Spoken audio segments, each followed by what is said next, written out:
Hi friends, welcome back to my channel.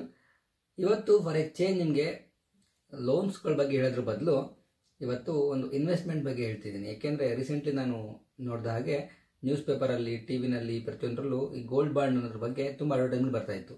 So ಹಂಗಾಗಿ ಇವತ್ತು ನಿಮಗೆ ಗೋಲ್ಡ್ ಬಾಂಡ್ ಅಂದರೆ ಏನು, ಅದ್ರ ಬಗ್ಗೆ ಅದ್ರ ವಿಶೇಷತೆಗಳೇನು, ಅದ್ರ ಹಿಸ್ಟ್ರಿ ಏನು, ಅದ್ರ ಯಾವ ಥರ ತೊಗೊಬೇಕು, ಎಲ್ಲಿ ಸಿಗುತ್ತೆ, ಏನು ಬೆನಿಫಿಟ್ಸ್ ಇದೆ ಇದರಲ್ಲಿ compare to other investment options ಬ್ಯಾಂಕ್ಗಳಲ್ಲಿ ಅಂತಂದರೆ ಎಫ್ ಡಿ ಇರ್ಬೋದು, ಪಿ ಪಿ ಎಫ್ ಇರ್ಬೋದು, ಅವೆಲ್ಲದಕ್ಕಿಂತ ಇದರಲ್ಲಿ ಬೆನಿಫಿಟ್ ಯಾವ ಥರ ಜಾಸ್ತಿ ಇದೆ ಅನ್ನೋದ್ರ ಬಗ್ಗೆ ಒಂದ್ಸಲ ವಿಡಿಯೋ ಮಾಡ್ತಾರೆ. ಗೋಲ್ಡ್ ಬಾಂಡ್ ಬಗ್ಗೆ ಕಂಪ್ಲೀಟ್ ಇನ್ಫಾರ್ಮೇಷನ್ ತಿಳ್ಕೊಬೇಕು ಅಂತಂದರೆ ವಿಡಿಯೋನ ಕೊನೆಯ ತನಕ ನೋಡಿ. ಗೋಲ್ಡ್ ಬಾಂಡ್ ಬಗ್ಗೆ ಎಕ್ಸ್ಪ್ಲೇನ್ ಮಾಡೋದಕ್ಕಿಂತ ಮುಂಚೆ ಈ ಗೋಲ್ಡ್ ಬಾಂಡನ್ನು ಹಿಸ್ಟ್ರಿ ತಿಳ್ಕೊಳ್ಳೋಣ. November 2015 government of India gold ಬಾಂಡ್ನ ಇಂಟ್ರೊಡ್ಯೂಸ್ ಮಾಡ್ತು. ಯಾಕೆ ಇಂಟ್ರೊಡ್ಯೂಸ್ ಮಾಡ್ತು ಅಂತಂದರೆ ಗೋಲ್ಡ್ ಪರ್ಚೇಸ್ ಮಾಡೋದಕ್ಕೆ ತುಂಬ ಡಿಮ್ಯಾಂಡ್ ಇರೋದ್ರಿಂದ ಇಂಡಿಯಾದಲ್ಲಿ ಗೌರ್ಮೆಂಟ್ ಆಫ್ ಇಂಡಿಯಾ ಇಂಪೋರ್ಟ್ ಮಾಡ್ಕೊಬೇಕಾಗುತ್ತೆ ಗೋಲ್ಡನ್ನು. ಈ ಥರ ಇಂಪೋರ್ಟ್ ಮಾಡ್ಕೊಳ್ಳೋದ್ರಿಂದ ಇಂಪೋರ್ಟ್ ಟ್ಯಾಕ್ಸಸ್ ಕಟ್ಟಬೇಕಾಗುತ್ತೆ. ಇವೆಲ್ಲ ಗೌರ್ಮೆಂಟ್ಗೆ ಹೊರೆ ಆಗೋದ್ರಿಂದ ಇನ್ಸ್ಟೆಡ್ ಆಫ್ ಗೋಲ್ಡ್ ಬಾಂಡ್ನ ಗೌರ್ಮೆಂಟ್ ಆಫ್ ಇಂಡಿಯಾ ಇಂಟ್ರೊಡ್ಯೂಸ್ ಮಾಡ್ತು. ಗೋಲ್ಡ್ ಬಾಂಡ್ ಅಂದರೆ ಏನು? ಗೋಲ್ಡ್ ಬಾಂಡ್ನ ಸವರೈನ್ ಗೋಲ್ಡ್ ಬಾಂಡ್ ಅಂತ ಕೂಡ ಕರೀತಾರೆ. ಸವರೈನ್ ಅಂದರೆ ಸ್ಟೇಟ್, ಅಂದರೆ ಒಂದು ಗೌರ್ಮೆಂಟ್. ಸೊ ಇಲ್ಲಿ ಏನಪ್ಪ ಅಂತಂದರೆ government of India. Gold bond ಅಂತಂದರೆ ಒಂದು ಅಗ್ರಿಮೆಂಟ್ ಕಾಪಿ ಇಬ್ಬರ ಮೇಲೆ ಕೊಡೋಂಥದ್ದು. ಗೋಲ್ಡ್ನ ಪರ್ಚೇಸ್ ಮಾಡೋದಕ್ಕೆ ನಿಮಗೆ ಗೌರ್ಮೆಂಟ್ ಆಫ್ ಇಂಡಿಯಾ ಕೊಡುವಂಥ ಒಂದು ಅಗ್ರಿಮೆಂಟ್ ಕಾಪಿ ಇರುತ್ತಲ್ಲ, ಅದನ್ನು ಸವರೈನ್ ಗೋಲ್ಡ್ ಬಾಂಡ್ ಅಂತಾರೆ. ಯಾಕೆಂದರೆ ಇದಕ್ಕೆ ಗೌರ್ಮೆಂಟ್ ಆಫ್ ಇಂಡಿಯಾ ಸೆಕ್ಯೂರಿಟಿ ಕೊಟ್ಟಿರುತ್ತೆ. ಅದಕ್ಕೋಸ್ಕರ ಗೌರ್ಮೆಂಟ್ ಆಫ್ ಇಂಡಿಯಾ ನಿಮಗೆ ಆ್ಯಸ್ ಎ ಕಸ್ಟಮರ್ ಯಾರು ಪರ್ಚೇಸ್ ಮಾಡ್ತಿರೋ ಅವರಿಗೆ ಒಂದು ಅಗ್ರಿಮೆಂಟ್ ಕಾಪಿ ಕೊಡುತ್ತಲ್ಲ, ಅದಕ್ಕೋಸ್ಕರ ಅದನ್ನು ಸವರೈನ್ ಗೋಲ್ಡ್ ಬಾಂಡ್ ಅಂತ ಕರೀತಾರೆ. ಈ ಸವರೈನ್ ಗೋಲ್ಡ್ ಬಾಂಡ್ ಹೇಗೆ ವರ್ಕ್ ಆಗುತ್ತೆ ಅಂತ ನಿಮ್ಗೆ ಡೌಟ್ಸ್ ಇರುತ್ತೆ. ಈ ಸವರೈನ್ ಗೋಲ್ಡ್ ಬಾಂಡ್ನ government of India through RBI announce ಮಾಡಿಸುತ್ತೆ ಒಂದು ಇಶ್ಯೂ ಪ್ರೈಸ್ ಅಂತ.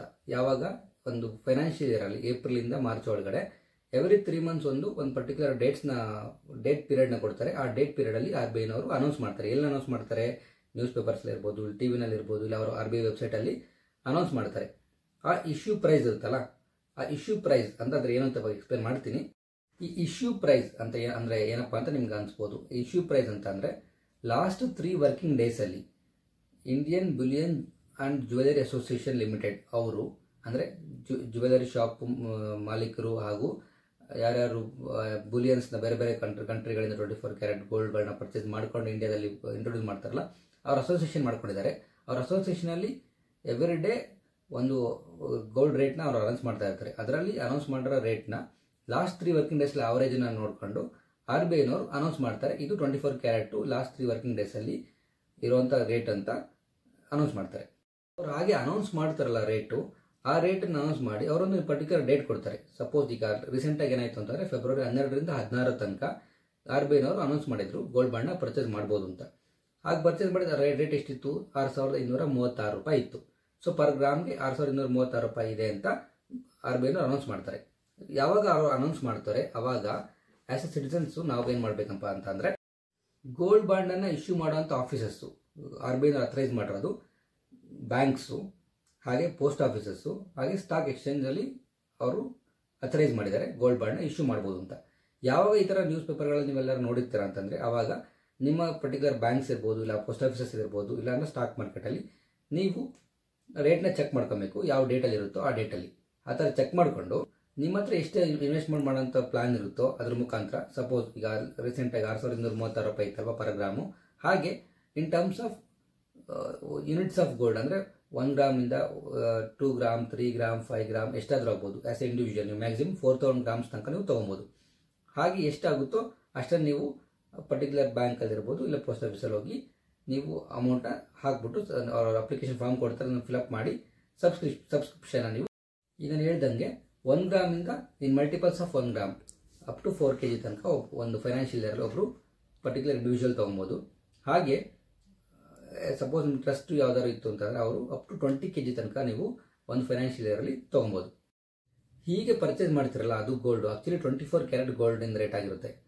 ನಿಮಗೆ ಇದಕ್ಕೆ ಒಂದು ಪರ್ಟಿಕ್ಯುಲರ್ ಪೀರಿಯಡ್ ಇರುತ್ತೆ, ಅಂದರೆ ಮೆಚುರಿಟಿ ಪೀರಿಯಡ್ ಥರ, ಯಾವ ಥರ FDನಲ್ಲಿ ಇರುತ್ತೋ ಹಾಗೆ ಪರ್ಟಿಕ್ಯುಲರ್ ಮೆಚುರಿಟಿ ಪೀರಿಯಡ್ ಇರುತ್ತೆ. FD ಬೇಕಾದ್ರೆ ನೀವು ಕೇಳ್ತಿರಲ್ವ 5 ವರ್ಷನ, 10 ವರ್ಷನ, 8 ವರ್ಷನ ಎಷ್ಟು ಅಂತ ಕೇಳ್ತಿರಲ್ವ, ಹಾಗೆ ಈ ಗೋಲ್ಡ್ ಬಾಂಡ್ಗೆ ಒಂದು ಮೆಚುರಿಟಿ ಪೀರಿಯಡ್ ಇರುತ್ತೆ. ಅದೆಷ್ಟಪ್ಪ ಇರುತ್ತೆ ಅಂತಂದರೆ 8 ವರ್ಷ ಇರುತ್ತೆ.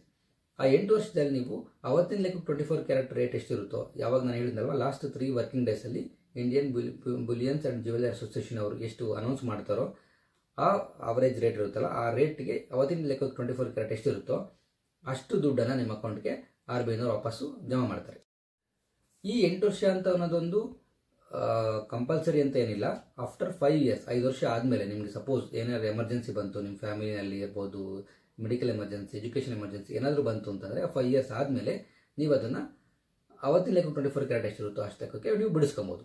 ಬಟ್ ಆದರೆ ಇದರಲ್ಲೊಂದು ಡಿಸಡ್ವಾಂಟೇಜ್ ಇದೆ. ಏನಪ್ಪ ಅಂತಂದರೆ ಸಪೋಸ್ 5 ಇಯರ್ಸ್ ಆದಮೇಲೆ ನೀವು ಅವತ್ತಿನ ಲೆಕ್ಕಕ್ಕೆ ಬಿಡಿಸ್ಕೊಬೋದು. ಬಟ್ ಅವತ್ತಿನ ಲೆಕ್ಕ ಬಿಡಿಸ್ಕೊಬೇಕಾದ್ರೆ ನಿಮ್ದು ಏನಾದ್ರು ಸಪೋಸ್ ಇನ್ಕಮ್ ಟ್ಯಾಕ್ಸ್ ಪೇಯರ್ಸ್ ಆಗಿದ್ದರೆ ನಿಮ್ಮ ಸ್ಲ್ಯಾಬ್ ಎಷ್ಟಿರುತ್ತೋ ಆ ಸ್ಲ್ಯಾಬ್ ಲೆಕ್ಕಕ್ಕಿರೋಂಥ ಇನ್ಕಮ್ ಟ್ಯಾಕ್ಸನ್ನು ನೀವು ಕಟ್ಟಬೇಕಾಗುತ್ತೆ.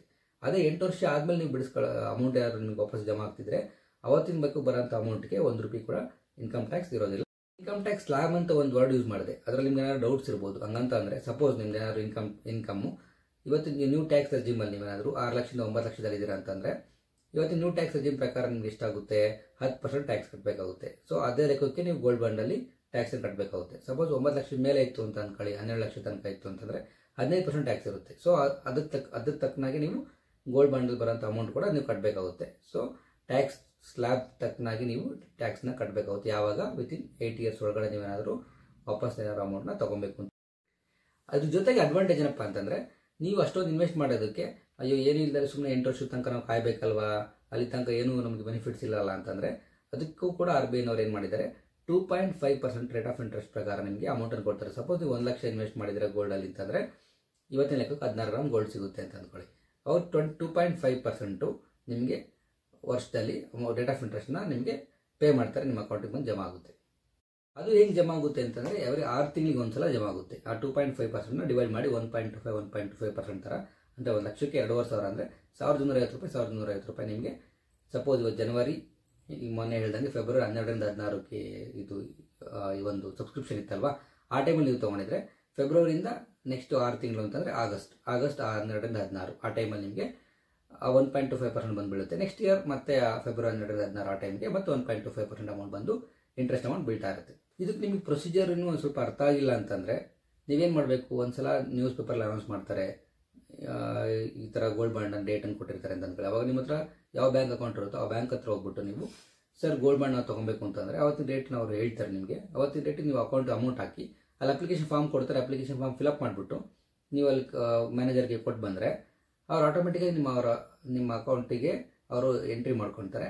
ಅದಕ್ಕೊಂದು ಇಶ್ಯೂ ಡೇಟ್ ಅಂತ ಇರುತ್ತೆ. ಸಪೋಸ್ ಈಗ ಇವತ್ತಿನ ಲೆಕ್ಕಕ್ಕೆ 12ರಿಂದ 16ಕ್ಕೆ ನಾನು ಹೇಳ್ದಂಗೆ ರೀಸೆಂಟಾಗಿ ಇಶ್ಯೂ ಮಾಡಿದ್ದಕ್ಕೆ 21ನೇ ತಾರೀಕು ಇಶ್ಯೂ ಡೇಟ್ ಇತ್ತು. 21ನೇ ತಾರೀಕು ಆಟೋಮೆಟಿಕ್ ನಿಮ್ಮ ಅಕೌಂಟಿಂದ ಅಮೌಂಟ್ ಕಟ್ಟಾಗಿ ನಿಮಗೆ ಗೋಲ್ಡ್ ಬಾಂಡ್ ಸರ್ಟಿಫಿಕೇಟ್ ಬರುತ್ತೆ. ಆ ಗೋಲ್ಡ್ ಬಾಂಡ್ ಸರ್ಟಿಫಿಕೇಟ್ ಒಂದು ಆಫ್ಟರ್ ಒಂದು 10-15 ಡೇಸ್ ಹೋಗ್ಬಿಟ್ಟು ಮ್ಯಾನೇಜರ್ನ ಮತ್ತೆ ಭೇಟಿ ಆದರೆ ಅವ್ರು ನಿಮಗೆ ಆ ಬಾಂಡ್ ಸರ್ಟಿಫಿಕೇಟ್ ಕೊಡ್ತಾರೆ. ಅದನ್ನ ಸರ್ಟಿಫಿಕೇಟ್ ಇಟ್ಕೊಂಡ್ರೆ ನಿಮಗೆ ಸಾಕು. ಕೊಟ್ಟ ಸರ್ಟಿಫಿಕೇಟ್ನ ಅವರು ಹೋಲ್ಡಿಂಗ್ ಸರ್ಟಿಫಿಕೇಟ್ ಅಂತ ಕರೀತಾರೆ. ಸಪೋಸ್ ಆ ಸರ್ಟಿಫಿಕೇಟ್ ಅದು ಮಿಸ್ ಆಯಿತು ಅಂದರೂ ಏನು ಪ್ರಾಬ್ಲಮ್ ಇಲ್ಲ. ಅವ್ರ ಹತ್ರ ಮತ್ತೆ ಇನ್ನೊಂದ್ಸಲ ಹೋಗ್ಬಿಟ್ಟು ಬ್ಯಾಂಕಲ್ಲಿ ನೀವು ಅಪ್ರೋಚ್ ಮಾಡಿದ್ರೆ ಅವರು ಮತ್ತೆ ಅದನ್ನು ಸರ್ಟಿಫಿಕೇಟ್ನ ತರಿಸಿ ಕೊಡೋಂಥ ವ್ಯವಸ್ಥೆನ ನಿಮಗೆ ಮಾಡ್ತಾರೆ. ಮಾಡೋದಕ್ಕೆ ನಿಮಗೆ ಬೇಕಾದ ಡಾಕ್ಯುಮೆಂಟ್ಸ್ ಏನಪ್ಪ ಅಂತಂದರೆ ಅಲ್ಲಿ ಒಂದು ಅಕೌಂಟ್ ಇರಬೇಕು, ಜೊತೆಗೆ ನೀವು KYC ಡಾಕ್ಯುಮೆಂಟ್ಸ್ ಕೊಡಬೇಕು, ನಿಮ್ಮದು ಆಧಾರ್ ಕಾರ್ಡ್ ಪ್ಯಾನ್ ಕಾರ್ಡ್ ಕೊಡಬೇಕು. ಹಾಗೆ ನೀವು ಯಾರಿಗೆ ನಾಮಿನಿ ಕೊಡ್ತೀರಾ ಅಂತ ಒಂದಿರುತ್ತೆ. ಸಪೋಸ್ ನಿಮ್ಗೆ ಏನಾದರೂ ಆಯಿತು ಅಂದರೆ ನಾಮಿನಿ ಯಾರಿಗೆ ಅಮೌಂಟ್ ಹೋಗಬೇಕು ಅಂತ ಅವ್ರ ನಾಮಿನಿ ಅವ್ರದ್ದು KYC ಡಾಕ್ಯುಮೆಂಟ್ಸ್ ಕೊಟ್ಟರೆ ಸಾಕು.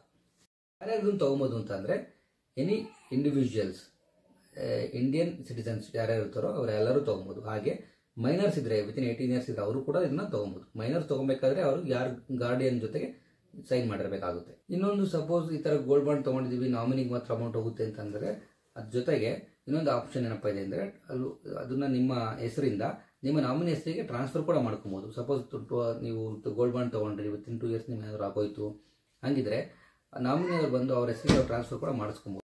ಬೆನಿಫಿಟ್ಸ್ ಏನಪ್ಪ ಇರ್ಬೋದು ಅಂತ ನೀವು ಅಂದ್ಕೊಳ್ತಿದ್ರೆ ಒಂದು ಆಲ್ರೆಡಿ ಹೇಳ್ದಂಗೆ ನಿಮಗೆ ಟ್ಯಾಕ್ಸ್ ಬೆನಿಫಿಟ್ ಒಂದಾಗುತ್ತೆ ಮೈನು. ಹಾಗೆ ಗೋಲ್ಡ್ನ ಕ್ಯಾರಿ ಮಾಡೋ ಅವಶ್ಯಕತೆ ಇರಲ್ಲ. ಗೌರ್ಮೆಂಟ್ ಆಫ್ ಇಂಡಿಯಾ ಬ್ಯಾಕ್ ಇರೋದ್ರಿಂದ ಸೇಫ್ ಇನ್ವೆಸ್ಟ್ಮೆಂಟ್ ಆಗಿರುತ್ತೆ. ಹಾಗೆ ನಿಮಗೆ 2.5% ನಿಮಗೆ ಮೆಚುರಿಟಿ ಪೀರಿಯಡ್ ತನಕ ಅಂದರೆ 8 ವರ್ಷದ ತನಕ ಕೂಡ ಎಕ್ಸ್ಟ್ರಾ ರೇಟ್ ಆಫ್ ಇಂಟ್ರೆಸ್ಟ್ ಕೂಡ ಬರ್ತಾ ಇರುತ್ತೆ. ಅದೊಂದು ನಿಮಗೆ ಬೆನಿಫಿಟ್ ಆಗಿರುತ್ತೆ.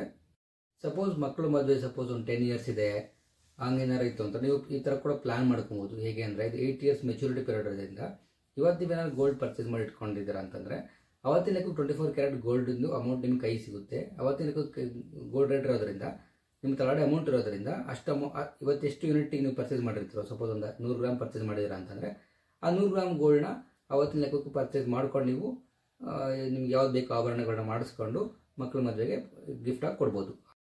ಮದುವೆಗೋಸ್ಕರ ಗೋಲ್ಡ್ ಏನಾದರೂ ಮಾಡಿಸ್ಬೇಕು, ಚೈನ್ ಮಾಡಿಸ್ಬೇಕು, ನೆಕ್ಲೆಸ್ ಮಾಡಿಸ್ಬೇಕು, ಇವಾಗಲೇ ಮಾಡಿಸಿಟ್ಕೊಂಡಿದ್ದೀರಾ ಅಂತಂದರೆ ಆಫ್ಟರ್ 8 ಇಯರ್ಸು ಅದೇನಾದರೂ ಸೌದೋಗಿತ್ತು, ಅದೇನಾದ್ರು ಆಗಿತ್ತು ಅಂತ ನೀವು ಚೆಚ್ಚಿ ಮತ್ತೆ ಮಾಡಿಸ್ಬೇಕು ಏನಾದರೂ ಬೇರೆದನ್ನ ಅಂತಂದರೆ ಅದಕ್ಕೆ ಮೇಕಿಂಗ್ ಚಾರ್ಜಸ್ಸು ಇವೆಲ್ಲ ವೇಸ್ಟೇಜಸ್ಸು ಮೇಕಿಂಗ್ ಚಾರ್ಜಸ್ ಇವೆಲ್ಲ ಹೋಗೋದ್ರಿಂದ ಅಲ್ಲಿ ನಿಮಗೆ ಗೋಲ್ಡ್ ಲಾಸ್ ಆಗುತ್ತೆ. ಸೊ ಸ್ವಲ್ಪ ದುಡ್ಡನ್ನ 5 ವರ್ಷ ಆದಮೇಲೆ ಹೆಂಗೆ ಬಿಡಿಸ್ಕೊಬೇಕು ಅಂತ ಒಂದು ಡೌಟ್ಸ್ ಬರ್ಬೋದು ನಿಮಗೆ.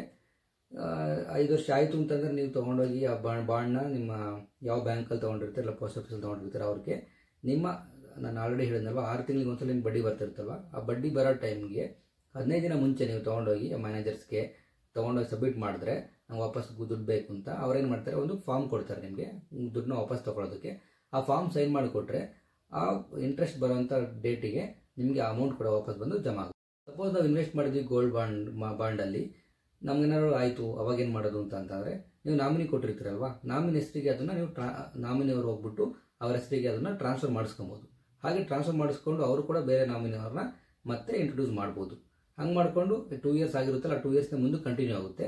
ಅಲ್ಲಿಂದ ನೆಕ್ಸ್ಟು 6 ಇಯರ್ಸ್ ಆದಮೇಲೆ ದಟ್ ಮೀನ್ಸ್ 8 ಇಯರ್ಸ್ ಟೋಟಲ್ ಆಗೋದ್ರಿಂದ ಅವಾಗ ಅವ್ರ ಅಮೌಂಟ್ ವಾಪಸ್ ಬಂದು ಜಮಾ ಆಗುತ್ತೆ. ನೀವು 5 ವರ್ಷ ಆದಮೇಲೆ ಏನಾದರೂ ನೀವು ಬಿಡಿಸ್ಕೊಂತೀರ ಮುಂಚೆ 8 ವರ್ಷಕ್ಕಿಂತ ಮುಂಚೆಯಿಂದ ಮಾತ್ರ ನಾನು ಆಲ್ರೆಡಿ ಹೇಳ್ದಂಗೆ ಮ್ಯಾನೇಜರ್ಸ್ ಹತ್ರ ಹೋಗ್ಬಿಟ್ಟು ನೀವು ಒಂದು ಫಾರ್ಮ್ ತೊಗೊಂಡು ಸಬ್ಮಿಟ್ ಮಾಡಬೇಕಾಗುತ್ತೆ. ಅದೇ ನೀವು 8 ವರ್ಷದ ತನಕ ನೀವು ಕಾಯಿದ್ರೆ ನೀವೇನು ಸಬ್ಮಿಟ್ ಮಾಡೋ ಅವಶ್ಯಕತೆ ಇಲ್ಲ, ಆಟೋಮೆಟಿಕ್ಕಾಗಿ ಅವತ್ತಿನ ದಿನಕ್ಕೆ 8 ವರ್ಷ ಆಗಿದ ತಕ್ಷಣ ನಿಮಗೆ ಅಮೌಂಟ್ ಬಂದು ವಾಪಸ್ ಜಮಾ ಆಗುತ್ತೆ. ಇಷ್ಟೆಲ್ಲ ಹೇಳಿದ್ಮೇಲೆ ನಿಮಗೆ ಒಂದು ಡೌಟ್ ಬಂದಿರುತ್ತೆ. ಈಗ 2015 ನವಂಬರಲ್ಲಿ ಫಸ್ಟ್ ಟೈಮ್ ಅನೌನ್ಸ್ ಮಾಡ್ತಾರಲ್ವಾ, ಈ ಮೊನ್ನೆ 2023 ನವಂಬರ್ಗೆ 8 ವರ್ಷ ಕಂಪ್ಲೀಟ್ ಆಯಿತು. ಅವ್ರಿಗೆ ಎಷ್ಟು ಬೆನಿಫಿಟ್ ಆಗಿರ್ಬೋದು ಅಂತ ನಿಮ್ಗೆ ಸ್ವಲ್ಪ ಡೌಟ್ ಇರುತ್ತೆ. ಅವತ್ತಿನ ಲೆಕ್ಕಕ್ಕೆ 2684 ರೂಪೀಸು RBIನವರು ಇಶ್ಯೂ ಪ್ರೈಸ್ನ ಅನೌನ್ಸ್ ಮಾಡಿದರು.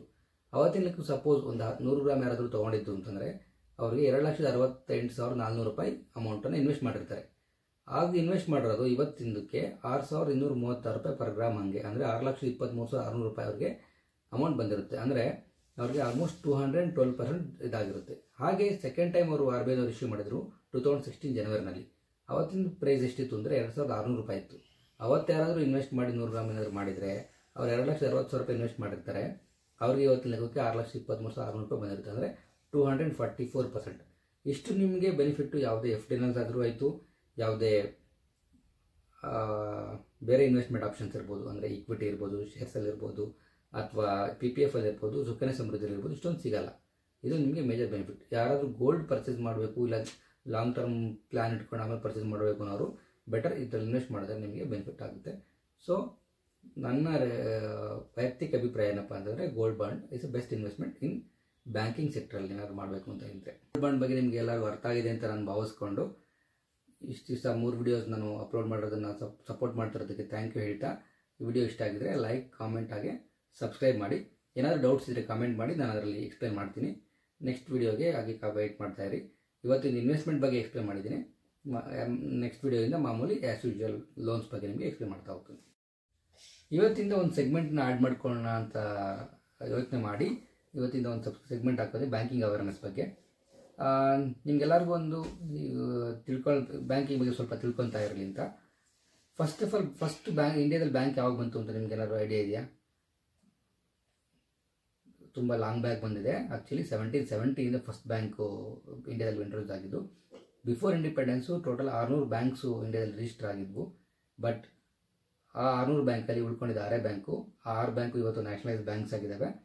ಯಾವ್ಯಾವಪ್ಪ ಅಂತಂದರೆ Allahabad bank, bank of India, central bank of India, bank of Baroda, Punjab national bank, ಹಾಗೆ ಕೆನರಾ ಬ್ಯಾಂಕ್.